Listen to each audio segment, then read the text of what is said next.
우리에게 주시는 하나님의 말씀은 창세기 37장 18절에서 20절까지의 말씀입니다. 창세기 37장 18절에서 20절까지의 말씀을 제가 봉독하겠습니다. 요셉이 그들에게 가까이 오기 전에 그들이 요셉을 멀리서 보고 죽이기를 꾀하여 서로 이르되 꿈꾸는 자가 오는도다. 자, 그를 죽여 한 구덩이에 던지고 우리가 말하기를 악한 짐승이 그를 잡아먹었다 하자. 그의 꿈이 어떻게 되는지를 우리가 볼 것이니라 하는지라. 아멘. 이 시간 샤론 찬양대 하나님 앞에 찬양하시겠습니다.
아멘. 하나님 앞에 박수로 영광 올려드리겠습니다. 감사합니다. 오늘 예배에 참석하신 여러분 모두를 주님의 이름으로 환영합니다. 교회 등록을 원하시는 분들은 나가시면서 안내하시는 분들에게 말씀하여 주시면 도와드리도록 하겠습니다. 코로나 증상이 있으신 분들은 가정에서 온라인으로 예배에 참석해 주시기를 바랍니다. 우리가 전도회가 새롭게 이렇게 편성이 되었는데 전도회별로 우리가 그 리더들이 세워졌습니다. 그 리더들을 여러분들께서 만나시고 또 그 리더들과 교제하시고 또 전도회별로 모임을 다음 주까지 이렇게 가져주시면 감사하겠습니다. 중고등부 모임 장소가 변경이 되어서 예배를 드리고 있습니다. 중고등부를 위해서 많이 기도해 주시고 격려해 주시기 바랍니다. 예배당 청소가 매주 토요일 오전 9시에 있습니다. 당분간은 우리 성도님들 시간이 허락하시는 분들이 오셔서 이렇게 함께 청소를 하고 교제하는 시간을 갖도록 하겠습니다. 건축위원 모임이 오늘 오후 4시에 있습니다. 건축위원들 우리 교회를 짓기까지 수고하신 우리 건축위원님들 오후 4시에 예배당 교회에서 모임을 갖도록 하겠습니다. 학습 세례 입교 유아 세례 교육 신청을 받습니다. 학습 세례 이렇게 대상이 되시는 분들 신청을 해주시기를 바랍니다. 만 14세 이상 교회에 등록하시고 6개월이 경과하신 분들에 한해서 학습을 받을 수 있고요. 또 학습을 받으시고 난 이후에 6개월이 경과하신 분에 한해서 또 세례를 받으실 수가 있습니다.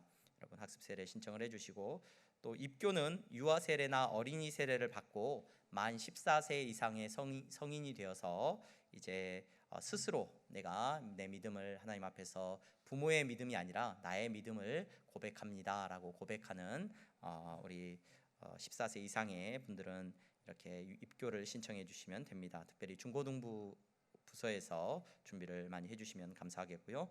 그리고 총회 헌법이 조금 바뀌었습니다. 과거에는 유아 세례를 만 2세 이하의 어린 아이들에게만 유아 세례를 베풀었습니다. 근데 지금 조금 법이 바뀌어서요. 만 6세까지 유아 세례 대상자가 됩니다. 그러니까 시기를 놓쳤다고 할지라도 6살까지 유아 세례를 받을 수 있도록 이렇게 법이 이렇게 교회법이 바뀌었습니다. 그래서 여러분 해당이 되시는 분들은 유아 세례를 준비해 주시고 또 어린이 세례를 준비했습니다. 이렇게 하는 이유는 우리의 자녀들이 어렸을 때 그래도 세례를 받고 부모의 믿음에 따라서 이렇게 믿음으로 자랄 수 있도록 우리가 돕기 위해서 이렇게 만들었습니다. 여러분 기억하셔서 만 7세에서 만 13세 어린이는 어린이 세례를 준비토록 합니다. 그래서 어린이 세례 또 받을 수 있다는 것을 기억하시고요. 준비하는 것이 조금은 다릅니다. 그래서 신청을 해주시면 감사하겠습니다. 부모 중에 한 명이라도 이렇게 세례를 받고 세례 교인이라고 한다면 유아 세례나 어린이 세례를 받을 수가 있습니다. 기억하여서 준비해 주시기를 바랍니다. 우리 추수감사절 성경 암송을 하고 있습니다. 지난주에 제가 이 광고를 드렸어야 되는데 지난주 2부 예배 때 광고를 못 드렸어요. 그래서 1부 예배 때만 광고를 드려가지고 1부 예배 나오시는 분들은 지금 열심히 외우고 계시는 거예요. 그래서 2부 예배 나오신 분들도 지금 열심히 지금 한 주나 뒤쳐져가지고 지금 조금 힘들어지지만 그래도 저는 안 외우고 목사는 안 외우고 성도들에게만 외우게 하면 안 된다라는 마음이 있어 제가 새벽마다 열심히 외우고 있습니다. 근데 예전 같지가 않아요. 죄송합니다 이런 말해서 열심히 외우고 있는데 고린도전서 13장 이제 한번 다 외우긴 외웠는데 이게 빨리빨리 안 나오는 것 같아요. 그래서 여러분 우리가 추수감사절을 보내면서 어떤 것으로 하나님 앞에 감사의 제목을 가지고 나아갑니까? 우리 농사를 지은 사람도 아니고 한 해 동안 직장 생활을 하면서 우리가 하나님께서 베풀어 주신 가정에서 은혜가 있습니다. 하지만 우리가 우리의 삶의 열매로 하나님 앞에 나아가기를 원합니다. 감사의 제목이 다른 것이 아니라 말씀을 붙들고 우리가 감사할 수 있기를 바랍니다. 그래서 추수감사주일날 모든 성도들이 여러분 하나님 앞에 다른 어떤 것보다도 중요한 하나님 앞에 감사의 고백을 할 수 있었으면 좋겠어요. 그래서 고린도전서 13장은 우리 여러분들이 사랑장이라고 자주 교회 안 다니시는 분들도 노래로 외우고 계시는 분들이 계세요. 그렇죠? 근데 가사하고는 좀 틀릴 거예요. 그래서 여러분 주위에서 한번 꼭 외우시기를 바랍니다. 그래서 제가 이걸 강제로 외우게 해야 되나 아니면 은혜로 그냥 외우세요라고만 해야 될까 고민을 하고 있는데 우리 전도회별로 우리가 외울 수 있도록 독려를 좀 하도록 하겠습니다. 그래서 꼭 추수감사주일날 우리 향동교회 성도님들은 한 마음으로 성경 말씀을 지금부터 열심히 읽고 외우는 은혜가 있기를 바랍니다. 아멘. 네, 이쪽에서만 들리네요. 우리 성가대만 열심히 할 것 같아요. 다 같이 아멘. 네, 감사합니다. 함께 우리 고린도전서 13장을 외울 수 있기를 바랍니다. 그리고 성가대에서 광고가 하나 올라왔는데요. 성탄절 칸타타를 이번 주 토요일부터 어제부터 지금 준비를 시작을 했습니다.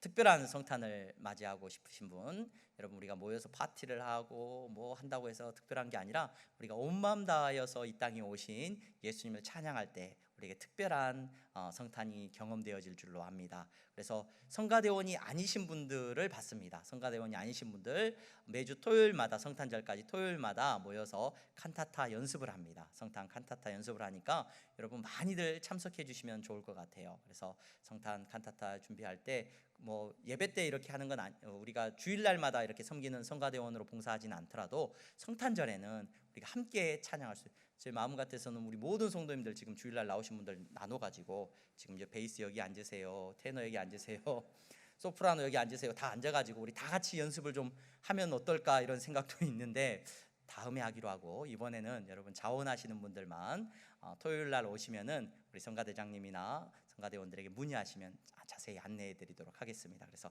성탄절 칸타타에 여러분 뭐 자녀들하고도 괜찮고 누구나 다 누구나 참여해도 괜찮죠? 네, 누구나 참여할 수 있습니다. 그래서 함께 성탄절을 기쁨으로 우리가 맞을 수 있기를 바랍니다. 오늘 우리 김경중 권사님 사랑하는 남편을 이 땅에서 이별하고 하나님께서 장례 잘 마칠 수 있도록 해주셔서 감사합니다 하고, 우리 김경중 권사님 잠깐 일어나 주시고요. 예, 장례 마치고 하나님 앞에 감사하는 마음으로 오늘 교회 나오셔서 떡을 섬기십니다. 박수로 위로하시고 성도의 위로의 교제가 있기를 바랍니다. 네, 하나님께서 위로해 주시고 격려해 주시기를 바랍니다.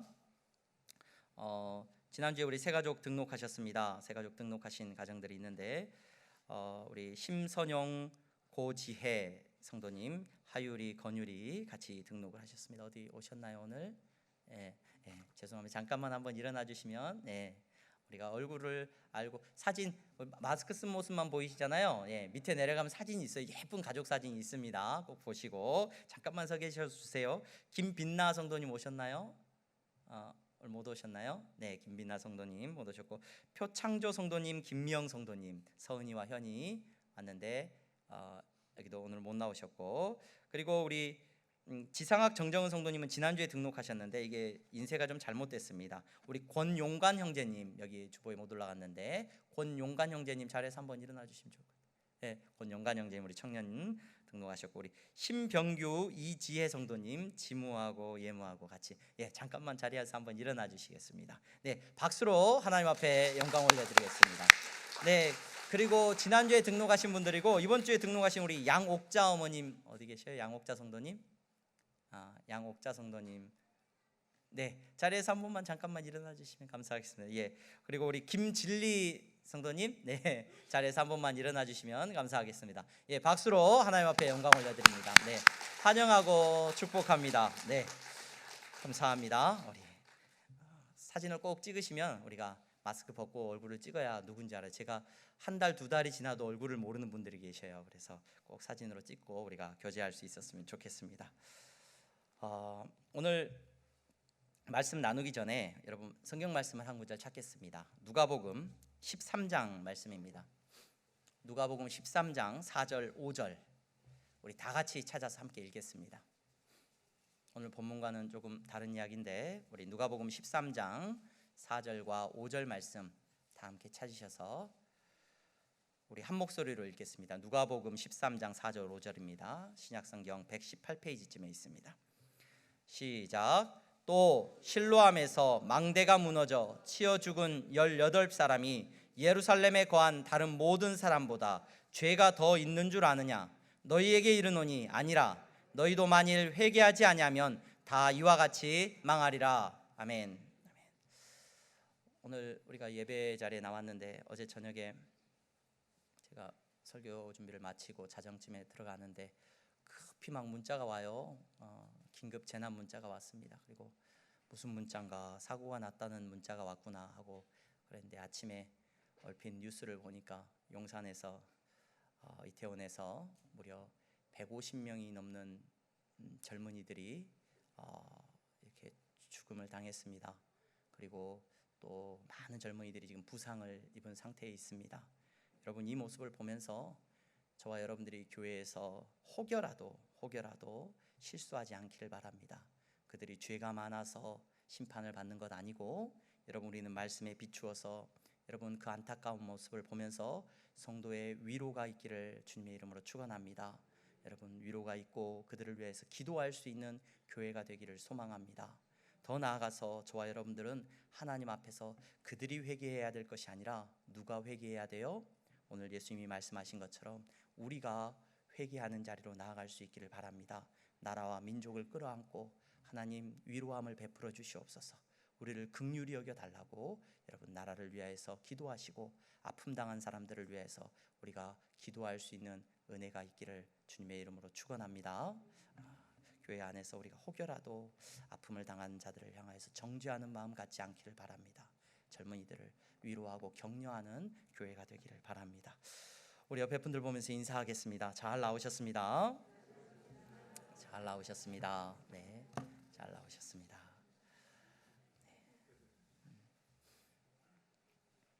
오늘 창세기 말씀을 통하여서 여러분들과 잠시 은혜를 나누려고 합니다. 제가 말씀을 향동교회 처음 오고 나서 이 주제의 말씀을 나누었는데 지금 예배당을 새로 짓고 또 많은 성도님들이 새롭게 교회를 등록하고 있는 상황에서 제가 강해 설교를 하지 않고 최근에 향동교회 와서 했던 설교들 몇 가지 주제의 설교들을 반복해서 하고 있습니다. 왜냐하면 저하고 함께 신앙생활을 해 나가면서 저와 여러분들이 같은 생각을 하고 같은 이야기를 했으면 좋겠다라는 마음이 있기 때문에 이 몇 가지 주제들을 여러분들과 함께 주제 설교로 나누고 있습니다.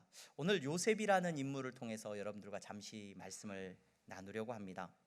여러분, 요셉이라는 이 이름을 사람들이 참 좋아해요. 참 매력적인 인물이죠. 그래서 요셉이라는 이름의 친구들도 제가 있고 사역을 하면서 또 요셉이라는 이름을 가진 사람들도 종종 만나곤 했습니다. 우리나라에서만 뭐 그런 게 인기 있는 이름인 게 아니라 전 세계적으로 이 요셉이라고 하는 이름은 참 인기 있는 이름입니다. 찾아보니까 혹시나 하고 찾아봤더니 역시 나오더라고요. 자료가 있더라고요. 히브리어로는 요세프라는 이름이죠. 요세프라는 이름인데 이 이름이 전 세계적으로 영어권에서는 이응 발음을 지읒으로 바꿉니다. 그래가지고 조세프라고 이제 조세프라는 이름으로 많이 불리는데 이게 다 요셉이라는 이름입니다. 조세프라는 이름이고 뭐 포르투갈이나 스페인에서는 조세라고 하는데 조세라는 이름도 요셉이라는 이름이고 또 이탈리아에서는 주세페 이것도 전부 다 요셉이라는 이름이 바뀌어진 표현이에요. 요셉이라는 이름이 참 많이 불리워지고 인기가 많습니다. 미국에서 조사한 자료들을 제가 검색을 해보니까 1925년에서 1972년까지 그 자녀들 이름을 짓는데 이 요셉이라는 이름은 항상 근 50년 이상 항상 이름의 순위권 안에 10위권 안에 들어가는 이름이 바로 이 요셉이라고 하는 이름이었다고 합니다. 그럼 왜 이 요셉이라는 이름을 그렇게 좋아합니까? 사실 이 이름 자체의 의미는 굉장히 재밌는 이름이에요. 요셉은 히브리어의 아사프라는 더하다라는 말에서 왔거든요. 더하다라는 말에서 왔어요. 누가 지어줬냐면 엄마가 이름을 지어준 거예요. 왜 요셉이라고 지었느냐? 창세기 30장 24절에 보면 그 이름을 요셉이라 하니 여호와는 다시 다른 아들을 내게 더하시기를 원하노라 하였더라. 그러니까 더 달라는 거예요. 하나님 아들 더 주세요. 이런 이름이 바로 요셉이라는 이름입니다. 라헬이 결혼을 해서 오랫동안 자녀가 없었는데 하나님께서 늦게 위로 10명의 아들들이 태어난 이후에 늦게 하나님께서 맨 나중에 라헬에게 자녀를 주셨어요. 근데 라헬이 요셉이 탁 태어난 걸 보고 이름을 요셉이라고 해야 되겠다. 그 말이 무슨 뜻이라고요? 하나님 저 아들 더 주세요. 이 말이에요. 그 이름이 요셉이라고 하는 뜻인데 사람들이 왜 그렇게 요셉이라는 이름을 좋아합니까? 요셉이라는 인물을 좋아합니까? 요셉이라는 인물을 좋아할 만하죠. 그는 시련과 역경과 모든 어려움을 이겨낸 사람입니다. 그는 삶의 어떤 순간에도 얼마나 멋있는 사람입니까? 순결하고 정직한 사람이었습니다. 그리고 우리가 가장 큰 매력을 가지는 이유는요, 그는 무려 이집트의 총리가 되었습니다. 총리라는 위치 자체가 우리말로 총리인데 그 당시에 왕의 다음으로 모든 실세와 권한을 가진 세상에서 성공한 인물이 되었습니다. 그뿐만 아닙니다. 잘못한 형제들을 다 용서해 주었습니다. 다 용서해 주고 나중에 아버님까지 온 가족을 다 섬깁니다. 땅을 그냥 기가 막히게 좋은 땅을 사가지고 산 게 아니죠. 그 땅을 왕에게 배치받아가지고 그 땅에 온 가족들을 모시는 그런 큰 일을 한 인물이 바로 요셉입니다. 마땅히 우리의 자녀들이 태어나면 요셉이라는 이름을 안 지어주고 싶겠습니까? 얼마나 멋진 이름입니까? 우리의 자녀들도 요셉과 같은 자녀들이 되기를 바라는 마음이 우리에게 있습니다. 근데 이 요셉이라고 하는 인물의 그런 특별함과 대단함, 그렇게 요셉이 탁월하다라고 이야기하면서 그 요셉의 이야기에서 우리는 어디에서 그 요셉이 그렇게 특별하고 대단할 수 있었는가, 그 이후의 출발점을 이야기하면서 많은 분들이 그 출발점을 꿈이라는 것에서 찾는 것을 보게 됩니다. 꿈. 요셉이 어렸을 때 꿈을 꿨다는 거예요. 오늘 우리가 읽은 오늘 본문에 보면은 요셉의 형들이 동생을 미워했어요. 요셉을 굉장히 미워했는데 그 요셉을 부를 때 뭐라고 부르냐면 꿈꾸는 자가 온다라고 이름을 부른단 말이에요. 그래서 요셉에 대해서 우리가 묵상을 하면서 요셉에 대해서 생각을 하면서 요셉은 꿈꾸는 자였다. 그래, 꿈이 있어야지. 그 꿈이 있는 인생이어야지. 꿈이 있으면 큰 일을 할 수 있어. 그래서 우리 자녀들의 이름을 요셉이라고 짓지는 못했지만 항상 꿈을 가져라 이야기를 할 수 있습니다. 꿈에 대해서 이야기를 하고 꿈꾸는 사람은 이런 일을 보여야지, 이런 모습을 보여야지 라고 말할 수 있다는 겁니다. 그래서 꿈이라고 하면 조금 느낌이 세게 안 오니까 굉장히 국적불명의 이상한 말을 우리가 교회 안에서 많이 쓰기 시작했어요. 아마 교회에서 쓰지 않았을까 싶은데 비전이란 말을 씁니다. 비전.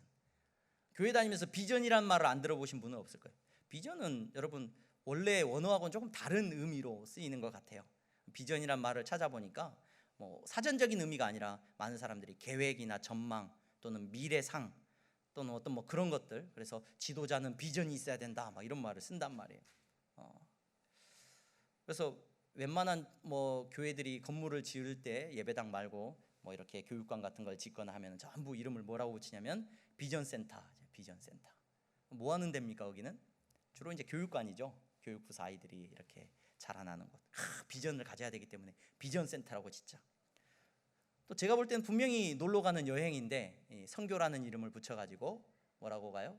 단기 선교 여행이죠. 우리 아이들에게 좋은 계기가 될 수 있는데 우리 항동교회도 제가 처음 오고 나서 우리 중고등부 학생들 네팔로 선교 여행을 다녀오게 했는데 바로 코로나가 그 이후에 터져서 이제 우리가 단기 선교를 못 가고 있었는데, 그래서 단기 선교를 보내면서도 그 이름을 뭐라고 붙이냐면 비전 트립.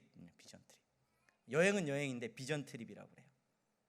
뭔가 비전이 있어야 좋은 것 같고, 비전이 뭔가 인생을 조금 더 낫게 보이게 만드는 것 같아요. 교회마다 비전 뭔가 회사도 비전이라는 이야기를 씁니다. 우리 회사의 비전은 이겁니다. 교회도 비전이 있습니다. 이런 비전, 우리 젊은이들이 이런 비전이 있어야 됩니다. 청년 때 만나서 젊은이들하고 이야기를 하면 내 비전은 이거야.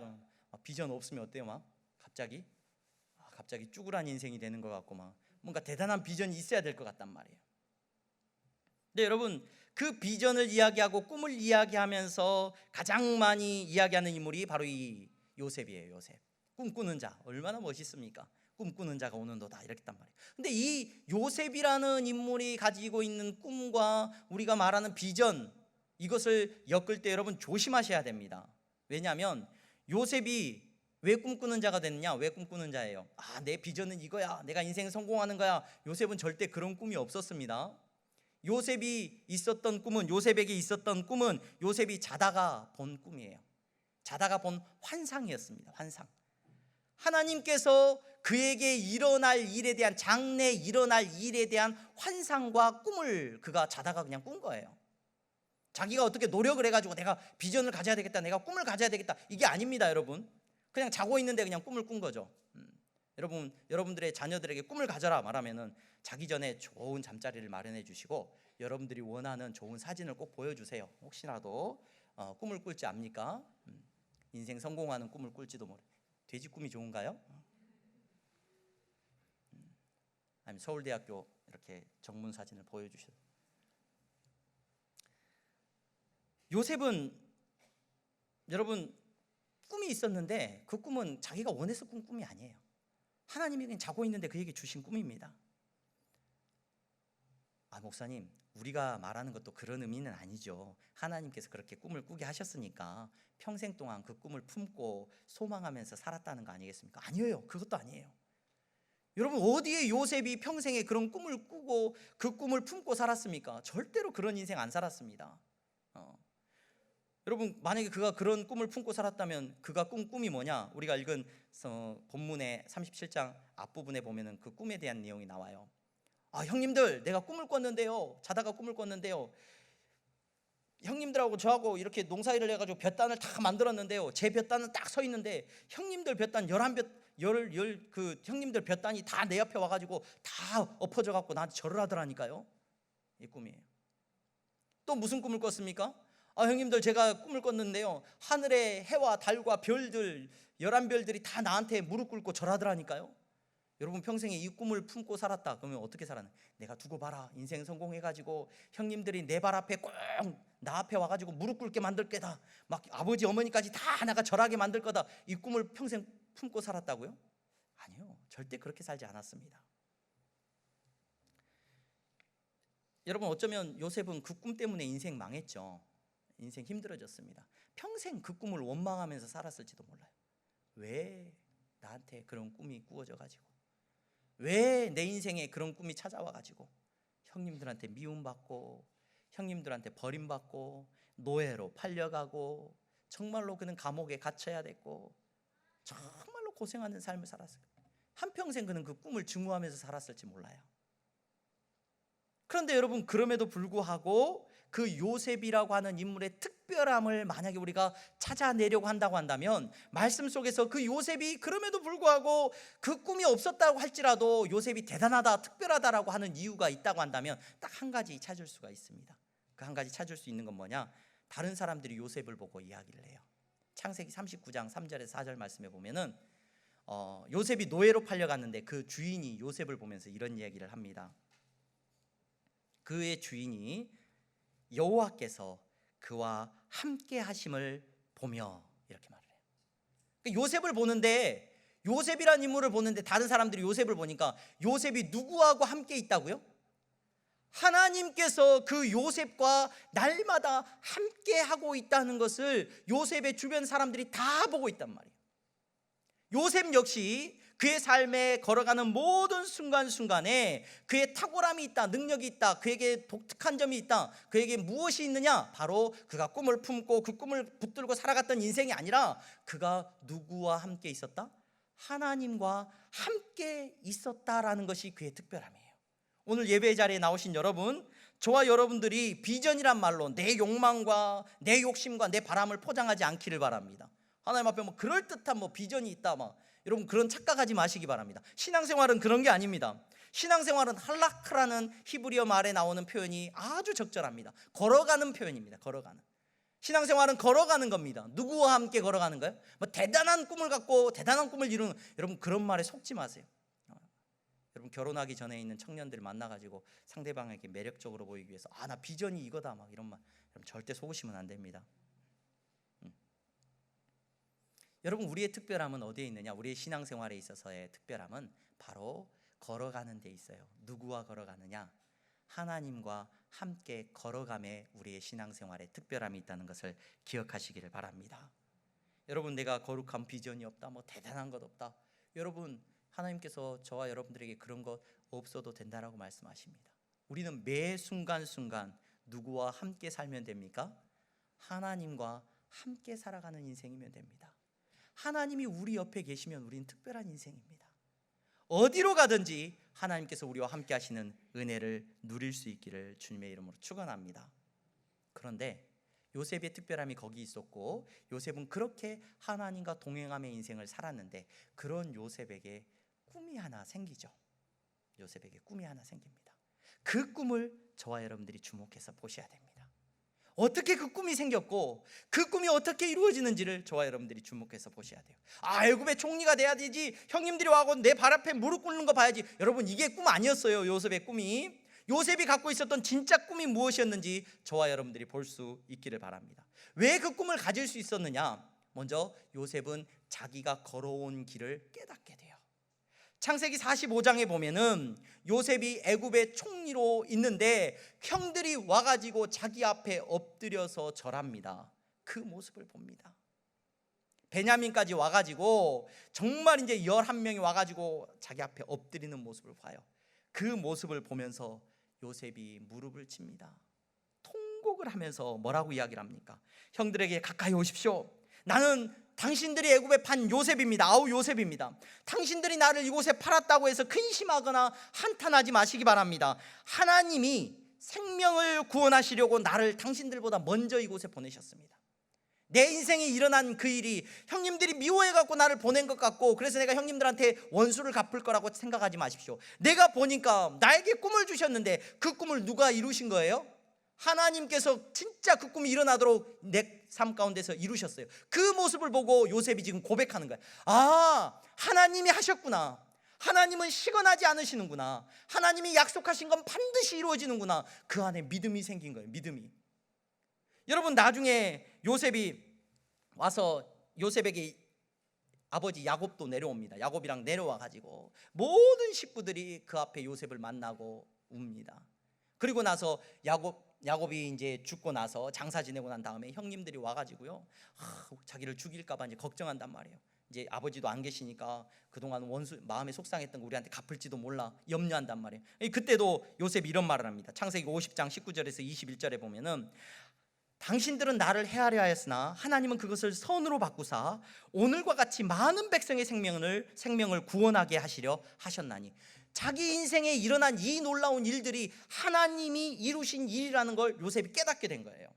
와, 내 인생 이렇게 살아온 것, 지금 이러한 일들이 일어나는 것, 하나님이 살아계시고 하나님이 진짜로 하셨구나. 그리고 그의 마음 가운데 뭐가 생기는 거예요? 믿음이 생기는 겁니다. 믿음이. 하나님의 말씀은 반드시 이루어진다는 믿음이 생긴 거예요.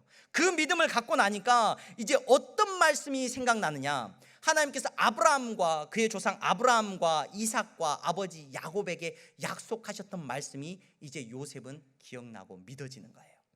뭐냐? 아브라함에게 무슨 약속을 하느냐? 창세기 13장에 보면은 롯이 사촌 동생 롯이 자기를 배반하고 좋은 땅을 차지하고 가버려요.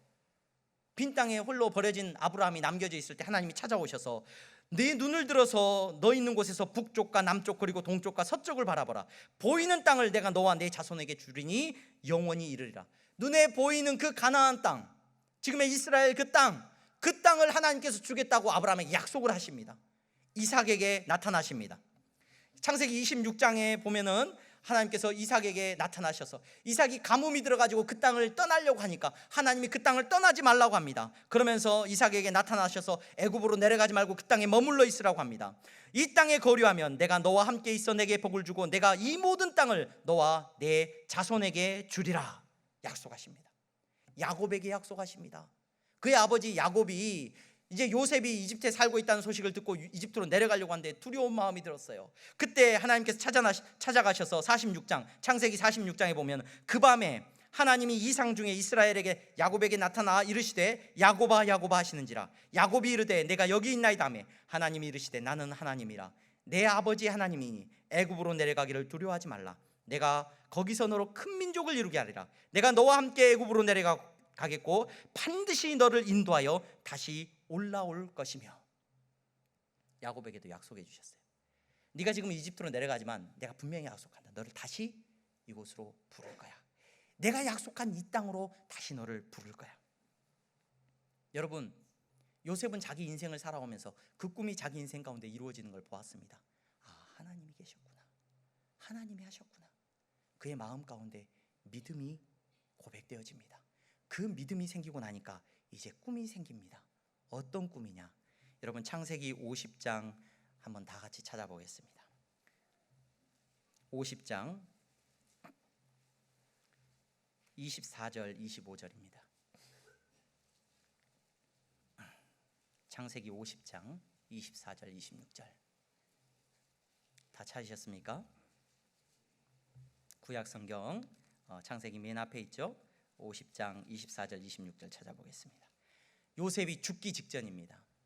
요셉이 이제 죽을 자기 임종을 앞두고 있습니다. 유언을 남깁니다. 함께 읽겠습니다. 24절부터 시작. 요셉이 그의 형제들에게 이르되 나는 죽을 것이나 하나님이 당신들을 돌보시고 당신들을 이 땅에서 인도하여 내사 아브라함과 이삭과 야곱에게 맹세하신 땅에 이르게 하시리라 하고 요셉이 또 이스라엘 자손에게 맹세시켜 이르기를 하나님이 반드시 당신들을 돌보시리니 당신들은 여기서 내 해골을 메고 올라가겠다 하라 하였더라. 여러분, 요셉에게 꿈이 생겼어요. 무슨 꿈이냐? 하나님이 반드시 그 백성을, 지금은 이집트 땅에 살고 있지만, 애굽 땅에 살고 있지만, 반드시 그 백성을 가나안 땅에 하나님께서 인도하여 들이실 것이라는 것을 그가 알았어요. 그때 꿈이 생긴 거예요. 약속 꼭 해주세요. 내 뼈를 이곳에 버려두지 말고 하나님께서 여러분들을 데리고 가나안 땅으로 다시 들어갈 때 그때 내 뼈를 꼭 가져다가 이곳에 버려두지 말고 그곳에 묻어주기를 바랍니다. 그곳에 들어갈 때 나도 들어가게 해주십시오. 이게 요셉이 가진 꿈이었습니다. 여러분, 요셉이 가진 이 꿈은 이루어집니다. 출애굽기 13장 18절에서 19절 말씀해 보면은요, 이스라엘 백성들이 출애굽하면서 모세가 둘러맨 게 있어요.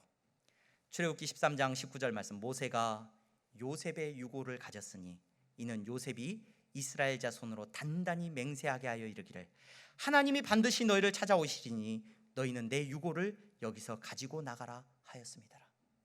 요셉의 뼈를 모세가 짊어진 겁니다. 여러분, 여호수아서 24장 32절에 보면요, 이제 모세가 죽고 여호수아가 그 다음으로 가나안 땅에 전쟁을 통해서 그 땅을 정복합니다. 그리고 나서 그 땅에 정착을 합니다. 여호수아서 24장 32절에 이렇게 기록되어 있습니다.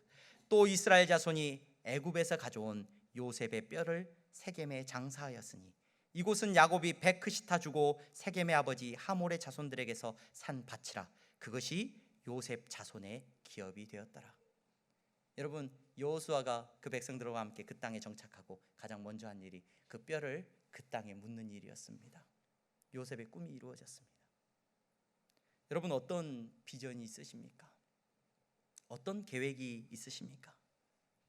여러분, 우리가 살아오는 모든 순간에 고백합니다. 우리의 모든 순간에 하나님께서 우리와 함께 하셨구나. 내 인생을 여기까지 인도하셨구나. 여러분, 그 믿음으로 우리가 하나님 앞에 나와 예배하는 줄로 믿습니다. 예수님이 나를 위해 죽으셨구나. 예수님이 다시 살아나셨구나. 여러분, 이 믿음을 저와 여러분들이 가지고 예배의 자리에 나온 줄로 믿습니다. 이 믿음은 반드시 이어집니다. 꿈으로 이어집니다. 그걸 성경에서는 소망이라고 엮었습니다. 우리에겐 소망이 있습니다. 어떤 소망이 있습니까? 사람들은 비전이 있다, 꿈이 있다는 말로 이 땅에서 애굽의 총리가 되는 것이 자기들의 인생의 궁극적인 목표라고 착각을 하며 살아갑니다.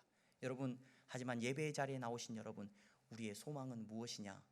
하나님의 나라가 저와 여러분들의 소망인 줄로 믿으시기를 바랍니다. 그리스도인들은 하나님의 나라를 소망하는 사람들이에요. 요셉이 뼈라도, 내 뼈라도 그 땅에, 하나님이 약속하신 그 땅에 내가 묻히기를 원한다. 그것이 요셉의 꿈이었어요. 여러분, 믿는 사람들은 고백하는 겁니다. 여러분, 내가 하나님의 나라의 백성으로 내가 눈 떴을 때 하나님의 나라에서 눈 뜨기를 원합니다. 내가 바라는 것은 저 천국입니다. 여러분, 저 하나님의 나라, 저 천국에 들어가는 것이 여러분 그리스도인들의 마땅한 소망인 줄로 믿으시기를 바랍니다. 여러분, 우리 인생의 비전, 꿈, 여러분 그런 거창한 것 없습니다. 우리는 매 순간순간 하나님과 동행하면 여러분 특별한 인생을 살게 될 줄로 믿습니다. 여러분, 세상의 사람들이 여러분들을 볼 때마다 와, 하나님께서 함께 하시는 인생이 저런 거구나 깨닫게 되는 능력이 나타날 줄로 믿습니다. 특별한 비전이나 계획 없어도요, 여러분 매 순간순간 정직함과 신실함과 하나님이 기뻐하시는 모습으로 하나님과 동행하면서 살아가십시오. 여러분, 하나님께서 하나님의 나라를 위하여서 여러분들을 귀하게 쓰실 줄로 믿습니다. 다른 사람을 살리는 일 가운데 여러분들을 쓰실 줄로 믿습니다. 그리고 저와 여러분들의 인생을 돌아보면서 우리는 믿음을 고백할 거예요. 하나님이 살아계시구나. 하나님이 하셨구나. 나에겐 소망이 있습니다. 살아계신 하나님, 다시 오실 예수 그리스도, 그분을 만나고 저 천국에서 내가 눈 뜨는 것이 내 소망입니다. 고백할 수 있는 저와 여러분들이 될 수 있기를 주님의 이름으로 축원합니다. 우리 향동교회는 비전 공동체 맞습니다. 우리 향동교회는 비전의 공동체입니다. 근데 어떤 비전의 공동체냐? 교회 크게 짓고 사람들 많이 모이고, 아니요. 우리 향동교회는 천국을 소망하는 공동체인 줄로 믿으시기를 바랍니다. 우리에겐 소망은 하나님 나라 가는 거예요. C.S. 루이스라고 하는 영국의 유명한 기독교 작가가 있죠. 나니아 연대기도 쓰고 한 유명한 작가가 있습니다. 제가 참 좋아하는 작가인데 그분이 순전한 기독교라고 하는 책을 썼습니다. 그 책은 우리 젊은 분들이라면 꼭 한 번쯤은 읽어볼 만한 책인 것 같아요. 순전한 기독교 한번 찾아서 꼭 읽어보시기 바랍니다. 조금 어렵긴 하는데 그래도 여러 주제들을 깊이 기록해 놓았는데, 그 C.S. 루이스라는 분이 순전한 기독교라는 책에서 소망이라는 챕터에 짧은 글을 올렸는데, 그 글의 내용이 이렇습니다. 역사를 더듬어 보면 이 세상을 위해 가장 많이 일한 그리스도인들은 바로 다음 세상에 대해 가장 많이 생각했던 이들이었음을 알게 됩니다. 이 세상에서 이 세상을 유익하게 하고 뭔가 그리스도인으로서 이 세상에 뭔가 많은 일을 한 사람들은 아이러니하게도 이 세상에서 뭔가를 이루겠다, 이 세상의 생각에 충만한 사람들이 아니라 다음 세상 하나님의 나라를 생각하면서 살았던, 가장 많이 생각했던 사람이 이 세상을 위해서 가장 많이 일한 사람들이라는 거예요. 이렇게 이야기를 합니다. 비유로 로마 제국이 기독교 국가로 바뀌고 로마 제국의 모든 역사를 바꾸는데 가장 큰 일을 했던 사도들이 그러했습니다. 사도들은 이 땅에서 뭔가를 세워야 되겠다, 교회 크게 지었다, 관심 없었습니다. 사도들의 관심은 하나님의 나라 천국에 있었습니다. 그들이 그 땅에서 가장 많은 일을 했습니다. 오늘 종교개혁주일인데 여러분, 중세의 암울한 시대에 많은 사람들이 돈에 미쳐 있었습니다. 세상의 권력에 미쳐 있었습니다. 그때 하나님의 나라를 바라보고 천국을 바라보았던 이들이 가장 놀라운 일들을 했는데, 그 사람들이 종교개혁자들이에요. 여러분, 그 책에서는 비유를 뭐라고 들어있냐면, 그분이 영국 사람이기 때문에 그런 비유를 듭니다. 영국의 역사 속에서 영국이 타락하고 병들어가고 있을 때 노예제도를 폐지시킨 인물들이 누구냐? 그 놀라운 일들을 누가 했느냐? 바로 영국의 복음주의자들이 했습니다. 저 천국을 소망하던 복음주의자들, 정치가들이 했습니다. 복음주의자들이, 성도들이 이 땅에 가장 놀라운 변화를 이끌었습니다. 대부분의 그리스도인들이 다음 세상에 대해 더 이상 생각하지 않게 되면서 기독교는 세상에서 그 힘을 잃고 말았습니다. 여러분, 천국을 지향하면 세상을 덤으로 얻을 것입니다. 그러나 세상을 지향하면 둘 다 잃을 것입니다. 책에서는 그렇게 기록을 하고 있습니다. 여러분, 예배 자리에 나오신 여러분, 우리의 믿음의 선배들도 그러했습니다. 이 땅에 살면서 그들이 천국을 소망할 때, 여러분, 일제시대에 나라를 위해서 목숨을 내어놓고 가장 앞서서 나라를 위해서 그 모든 것들을 희생했던 사람들은 대부분 그리스도인들이었습니다. 그들이 이 땅에서 뭔가 잘 먹고 잘 살기 위해서 소망이 있었던 것이 아니라 그들은 천국을 소망하는 사람들이었습니다. 여러분, 가난하고 힘이 없고 어려울 때 다른 사람을 돕는 아름다운 모습들이 어디에서 나타났느냐? 천국을 소망하는 그리스도인들에게서 나타났다는 것을 기억하시기를 바랍니다. 물론 세상은 예수 믿는 사람들이 행한 일을 좋아하지 않습니다. 세상은 그리스도인들이 행한 일을 외면하려고 합니다. 인정하지 않으려고 합니다. 여러분, 그래도 좋습니다.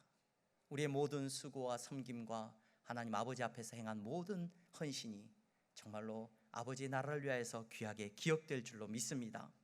코로나가 터졌을 때 여러분, 교회가 비판을 많이 받았습니다. 근데 여러분, 그거 아십니까?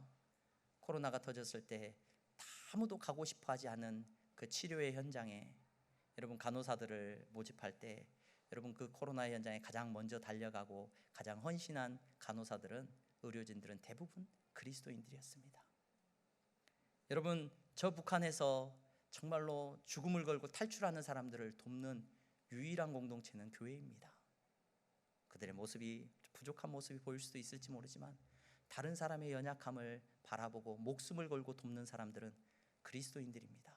저 천국의 소망을 들고 살아가는 그리스도인들밖에 없다는 것을 기억하시기를 바랍니다. 여러분, 우리에게 소망이 있습니다. 우리의 인생은 하나님께서 함께 하시기 때문에 특별합니다. 여러분, 두려워하지 마십시오. 종으로 있다고 할지라도, 감옥에 갇혀 있다고 할지라도 하나님이 나와 함께 하시기 때문에 여러분, 특별합니다. 그 특별한 인생 가운데 하나님은 놀라운 일들을 이루실 겁니다. 생명을 살리는 일들, 요셉을 통해서 그런 일들을 이루셨던 것처럼 우리의 인생 가운데 그런 일이 일어날 겁니다. 그리고 여러분, 소망을 가지시기 바랍니다. 다른 소망이 아니라 애굽의 총리 되는 게 소망이 아니에요. 내 뼈라도 그 땅에 묻히는 것이 소망입니다. 우리가 눈 떴을 때 아버지의 나라에 눈 뜨는 것이 우리의 소망입니다. 그 천국을 소망하면서 살아가는 우리 향동교회 귀한 성도님들 되시기를 주님의 이름으로 축원합니다. 기도하겠습니다. 거룩하신 하나님, 감사합니다. 오늘 예배의 자리에 나온 귀한 성도들, 저들의 소망이 주님 앞에서 고백되어지기를 원합니다. 우리가 믿는 믿음 안에서 저 천국을 소망하며 우리에게 주어진 삶을 걸어가게 하여 주시옵소서. 예수 그리스도의 이름으로 기도하옵나이다. 아멘.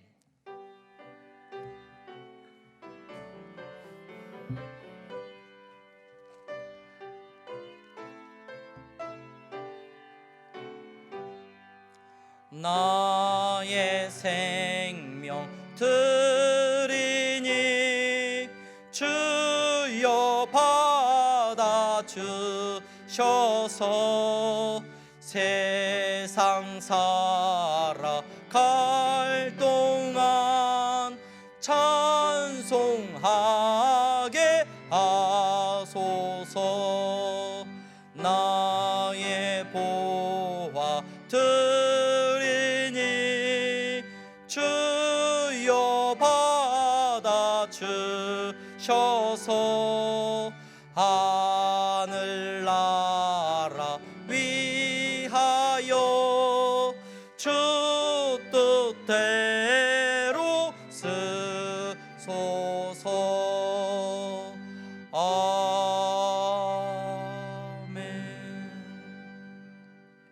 하나님 감사합니다. 사랑하는 성도들이 하나님 앞에 예배드리며 정해진 시간에 정해진 물질을 구별하여 드립니다. 11조의 예물을 드렸고 감사의 예물을 드렸습니다. 아버지 하나님, 믿음으로 드리는 예물이 되게 하시니 감사합니다. 아버지 하나님, 이 땅을 살아가면서 삶의 어떠한 순간에도 하나님이 나와 함께 계시고 나를 통하여서 하나님께서 선한 일을 이루신다는 믿음으로 감사의 예물을 드리게 하시니 주님 감사합니다. 저들의 믿음의 고백처럼 저들이 어디로 가든지 세상의 사람들이 알게 하여 주시옵소서. 하나님께서 함께 하시는 사람이 어떠한 사람인지를 깨달아 알게 하여 주시옵소서. 저들의 손을 힘있게 하여 주시기를 원합니다. 능력 있게 하여 주시기를 원합니다. 저들이 알지 못하는 세상의 비밀을 깨닫게 하여 주시옵시고 저들이 가는 곳마다 막혀있던 것들이 열려지는 역사가 나타나게 하여 주시옵소서. 아버지 하나님, 선교의 예물을 드립니다. 땅끝까지 복음 전하라는 말씀에 순종하며 드리는 예물이오니 주님이 받으시고 주님께서 많은 선교사님들을 세워 주시옵소서. 아버지 하나님, 장학헌금을 드립니다.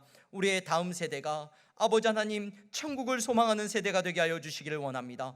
이 땅 가운데서 정말로 요셉처럼 하나님과 동행하는 자녀들이 되기를 원합니다. 그러나 이 세상의 것이 저들의 인생의 목표가 아니라 하나님의 나라를 꿈꾸며 살아가는 자녀들이 다 될 수 있도록 축복하여 주시옵소서. 아버지 하나님 감사합니다. 건축헌금을 드렸습니다. 사랑하는 성도들이 온 믿음으로 하나님 앞에 헌신하며 드렸습니다. 아버지 하나님, 아름다운 예배당을 세우게 하셨으니 감사합니다. 아버지 하나님께서 보이지 않는 하나님의 나라를 더욱 든든하게 세워 주시옵소서. 주님 앞에 드리고 싶으나 경제적인 어려움으로 아버지 하나님 드릴 것이 없어서 가난한 심령으로 나와서 엎드린 성도 있습니까?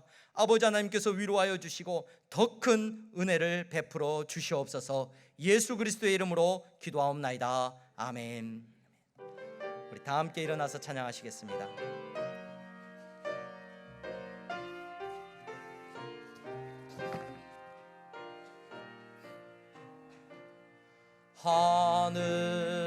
하늘에 계신 아버지 이름 거룩하사 주님 나라 임하시고 뜻이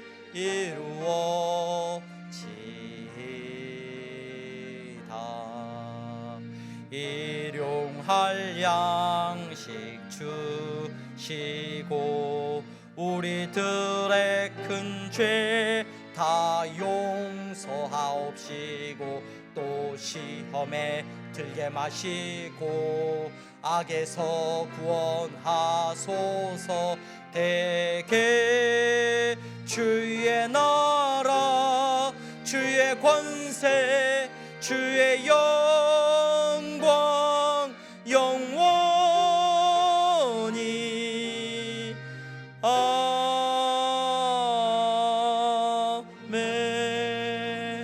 아멘. 주 예수 그리스도의 은혜와 하나님 아버지의 사랑하심과 성령의 교통 충만하심이 하나님과 함께 동행하며 하나님의 은혜 앞에서 저 천국을 소망하며 살아가는 성도들의 머리 위에 이제부터 영원토록 함께 있을지어다. 아멘.